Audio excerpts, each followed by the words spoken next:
One of the discussions that happened on the Board of Finance last year was the discussion around the Board of Finance having its own legal counsel. And I know it was something that the first selectman objected to and didn't want to happen. Do you think that the Board of Finance should have its own legal advice? Should they have their own legal counsel? Probably not. I would have to understand what the reasoning was that they were requesting it. I'm sorry, I can't remember.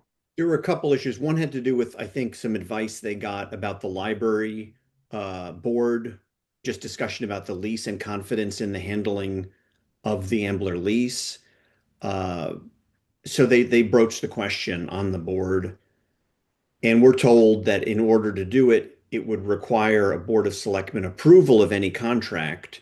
Technically, they could So do it, but I think it was just my sense was just some broad concerns about how they were responding and whether they, I don't want to use the word trust, but whether the Board of Finance was separate from the town in terms of getting objective opinions is that's sort of my take on it.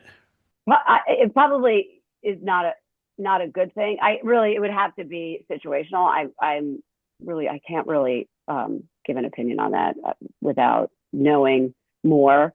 I mean, we don't meet the lawyers enough. I think we've had to use them a lot. I can tell you because I see the analysis on a quarterly basis of what we're spending.